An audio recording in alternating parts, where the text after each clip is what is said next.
Mampitomboana ao aminareo hatrany ry havako ny fahasoavan'i Jesosy Kristy Tompontsika. Amen. Vavaka arsika. Misaotra anao izay ry Tompo Raina izay an-danitra fa menao an'izao herinandro vaovao izao. Tera aja saotra voninahitra no atolotra ianao amin'ny anaran'i Jesosy. Amen. Misaotra ny Tompo isika ry havana fa feno fifaliana, ny tombo finoana sy fanoloran-tena rehefa niaraka amin'ny vavaka tamin'ny aladin'ny atoko-pira omaly. Dia ho an'Andriamanitra irery ny voninahitra.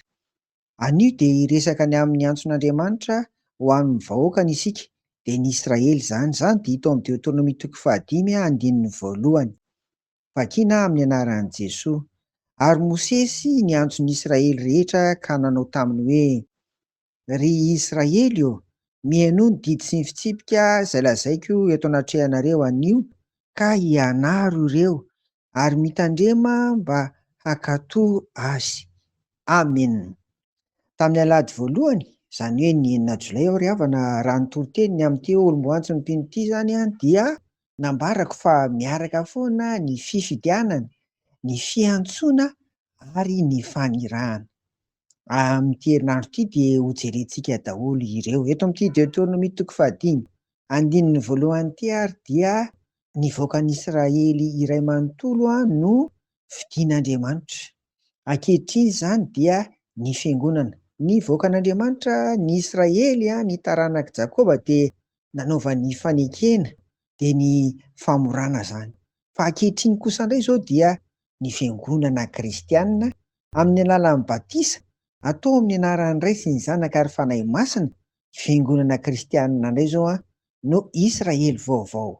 Ary ny fiangonana kristianina izay mino an Jesosy Kristy izy teo ary natao batisa amin'ny anaran'ny Ray sy ny Zanaka ary ny Fanahy Masina no fidian'Andriamanitra ho azy. Avy eo dia atsoiny mba hihaino ny didy sy ny fitsipika, mianatra ary mitandrina sy mankatoa azy. Ho antsika fiangonana mpanara-dia an'i Jesosy Kristy dia ny Baiboly iray manontolo ao no ahitana ny didy sy ny fitsipika. Izany no antony hiantson'ny ny Tompo antsika. Io no mahamasina ny kristianina ry havana, manana ny Baiboly ho fitsim-piainana, tsy toviany amin'ny olona izao tontolo izao. Ny raka ampanaovan'ny Tompo dia tsy inona akory fa ny kristianina na ny fiangonana ankehitriny no ohatra amin'ny fananana fomba fiaina miavaka. Ka ny Israely no hitondra ny teny fikasan'Andriamanitra ho an'izao tontolo izao ary napetrany amintsika fiangonana izany ankehitriny. Andriamanitra mihitsy no miantoka ny vahoakany ry havana. Noho izany ary ny didy sy ny fitsipika dia milaza ny azo atao sy ny tsy azo atao.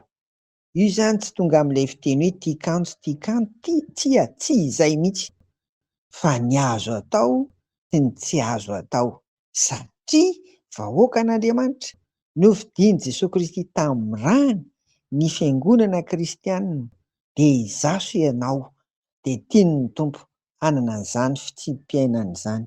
Ary izay no tena famaritana ny atao hoe masina, miavaka, tsy mitovy amin'izao tontolo izao izay manana ny ataony ihany.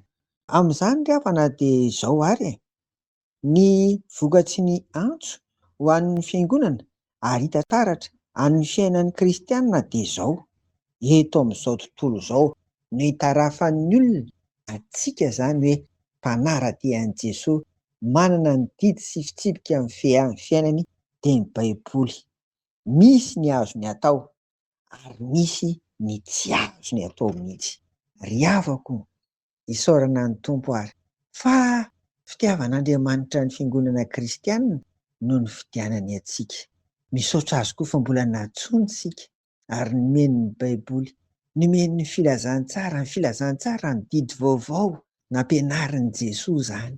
Izany fitsim-piainantsika ankehitriny ary irahana isika mba hiavaka amin'ny fananana fitondran-tena, miavaka fitsim-piainana, miavaka ka misy ny azontsika atao ary misy ny tsy azontsika atao mihitsy. Fitiavana no anaovan'izany amintsika ka mba ho tanterahantsika amin'ny fiainana isan'andro dia mahereza azy tandremo ary fadio, tsy hoe manavesatra anao ny didy, tsy izany mihitsy ny didy ka hoe izahay dia tsy mahazo manao an'izao fa voa mafy, fa ny olona nefa toa mahazo manao an'izao. aza atao manavesatra anao zany, fa noho ny fitiavan'Andriamanitra dia nantsoina isika, de fidiny isika indrindra entiny indray irahana mba ho solotenan'i Jesosy Kristy eto anivon'izao tontolo izao, de mahery amin'ny Tompo sy amin'ny herin'ny faherezany. Amen. Vavaka isika, indre zany fitiavana anao ry Tompo, satria zava-dehibe no nataonao taminay anio, tianay ianao, ary zany fitiavana izany moa de mieloha ny fanitiavanao anay koa mba ho tianay indrindra indrindra, ny didy sy ny fitsipika nomenao anay anie. Etsy andanin'izany ary de arovy ny fijoniana vavolombelona anivon'izao tontolo izao, fa zany no andrasanao anay amin'ny maha kristianina, vahoaka miavaka, masina, de iriny haingan-tahanay amin'ny anaran'i Jesosy zany. Amen. Ho aminareo ry havako, fiadanan'i Jesosy. Amen.